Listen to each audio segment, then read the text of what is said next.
¿Quién es el avecindado?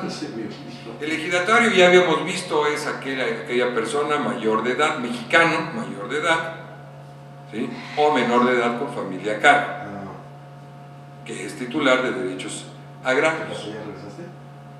Ese es el ejidatario. Y el avecindado, bueno, pues el avecindado se trata también de un mexicano que ha residido en el ejido sin tener derechos como ejidatario.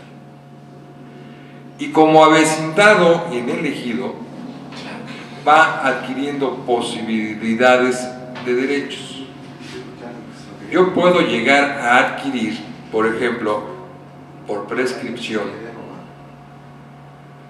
no la calidad de ejidatario, sino que puedo adquirir los derechos que tiene el ejidatario respecto de la parcela, ese uso y usufructo que le dieron al señor A, que el señor A ni se ha aparecido por acá, y yo como avecindado me he dedicado a cultivar esa parcela. Entonces la asamblea podrá reconocerme la calidad de avecindado. Vivo en el lugar, trabajo en el lugar. Puede entonces reconocerme la calidad de ejidatario una vez que acredito que yo he tenido todos los elementos de posesión pública, pacífica y continua por más de 5 años. Nos tendríamos que ir a esa, porque no hay otra definición. Tenemos que irnos al Código Civil Federal, y entonces una vez que lo he acreditado, me reconocerá la asamblea, y si la asamblea no me lo quiere reconocer, me lo puede reconocer el Tribunal Agrario.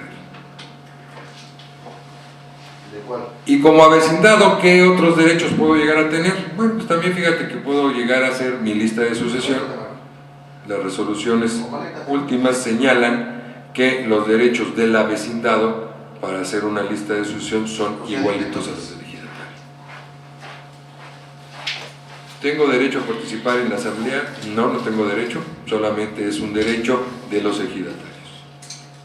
Bien, pero ya hablamos de cómo puedo disponer de la tierra, ya sea por sucesión, por acto entre vivos.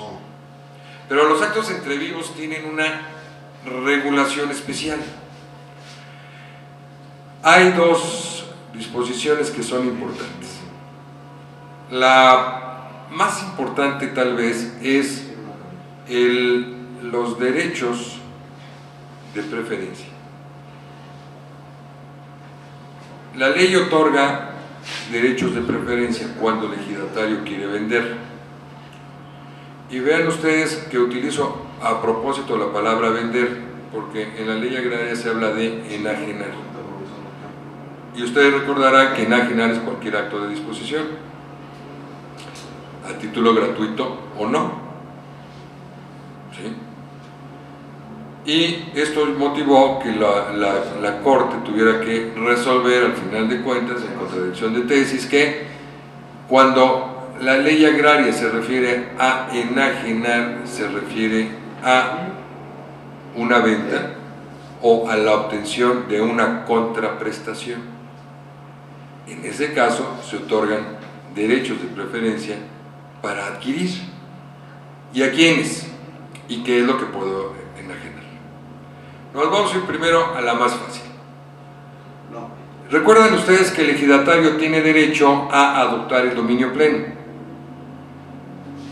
que esto fue un acuerdo de la asamblea una vez que aprobó los planos generales y el interior del ejido, que me dotaron de la parcela, y la asamblea dijo, bueno, en el momento en que los ejidatarios, cada uno de mis ejidatarios quiera, van a poder adoptar el dominio pleno.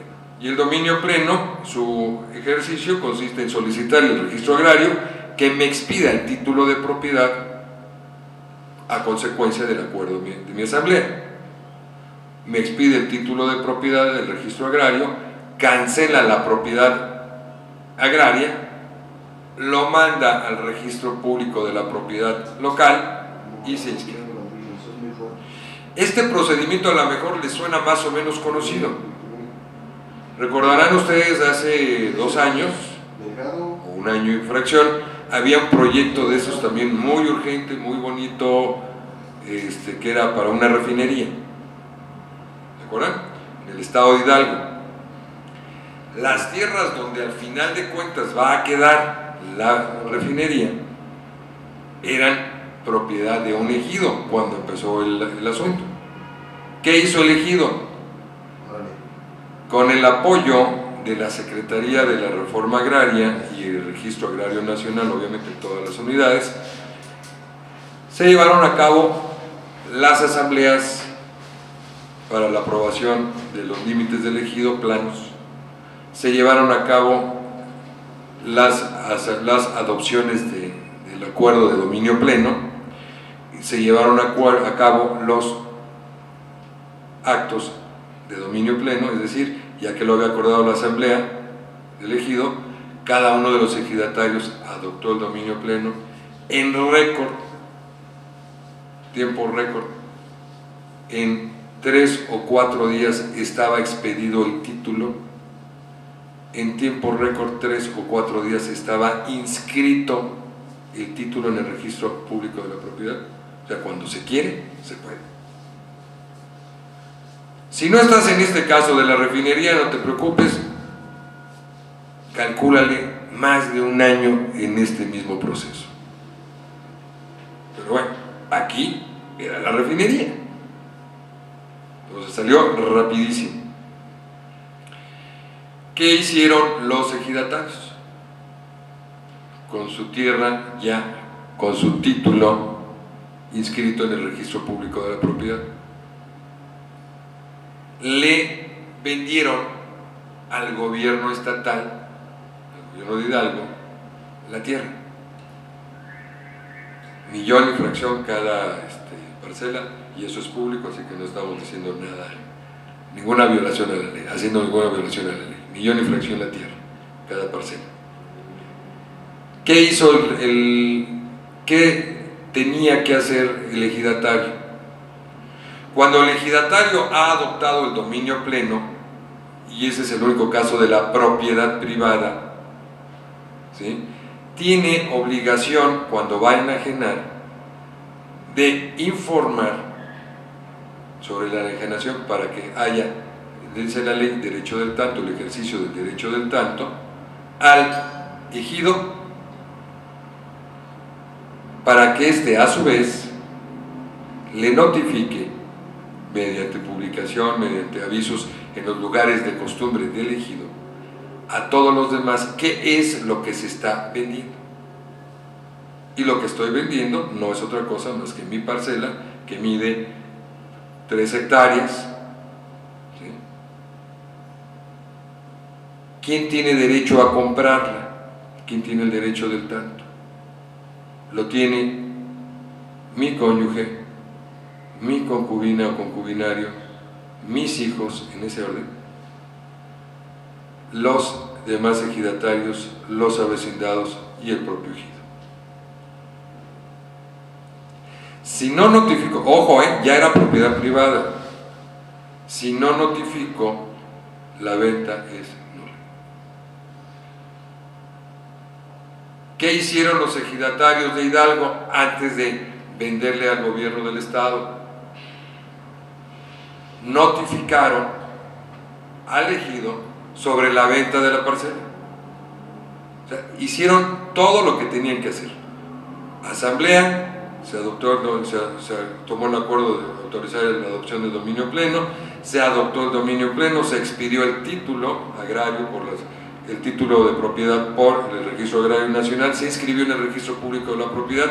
Ya con mi título inscrito le notifico al ejido para que a su vez, notificándole al ejido, se da por notificados todos los que acabo de decir esta relación, artículo 82, 84,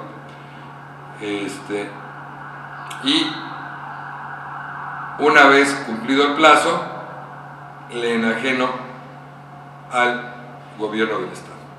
Si no se cumple todo esto, la venta es nula.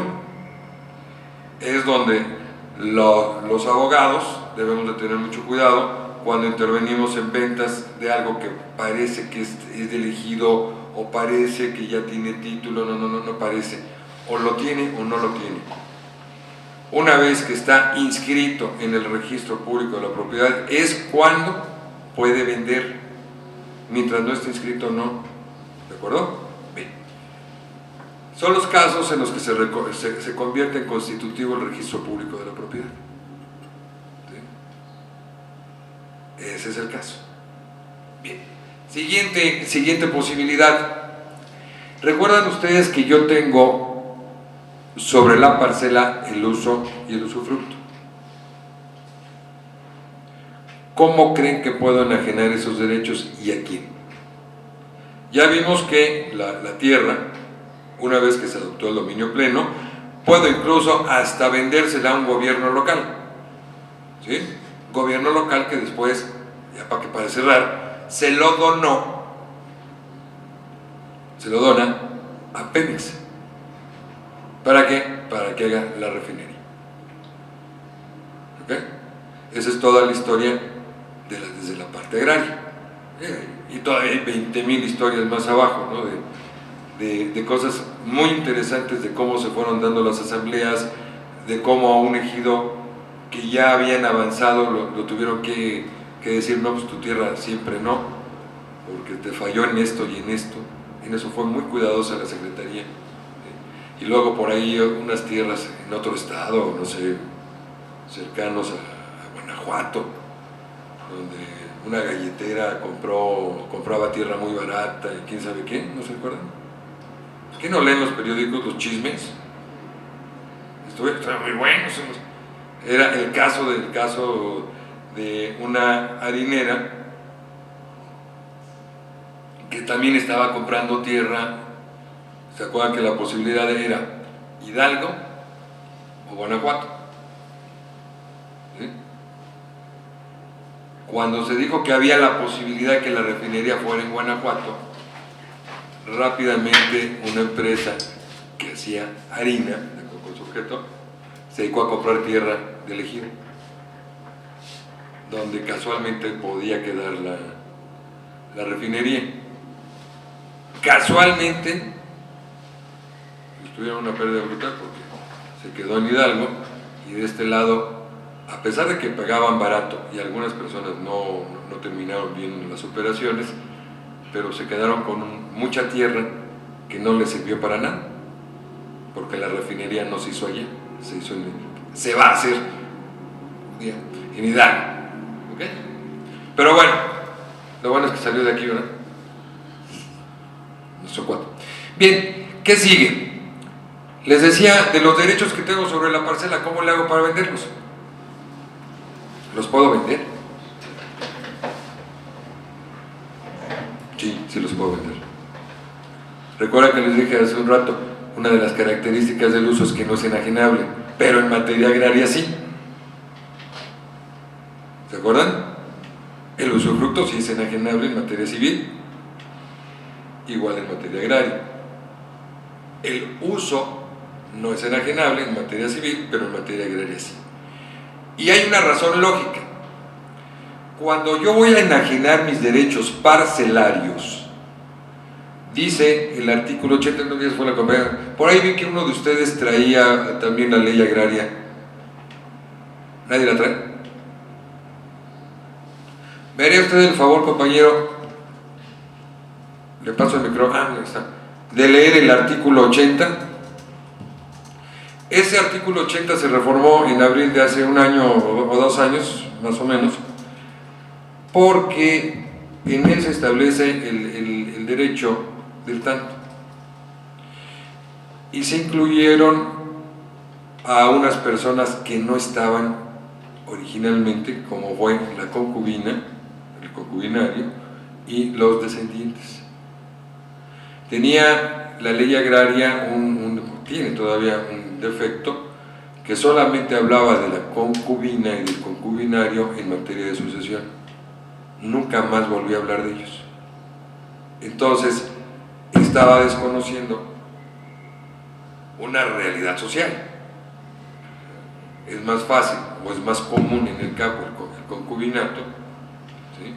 Y estaba desconociendo los derechos que podrían tener la concubina o el concubinario.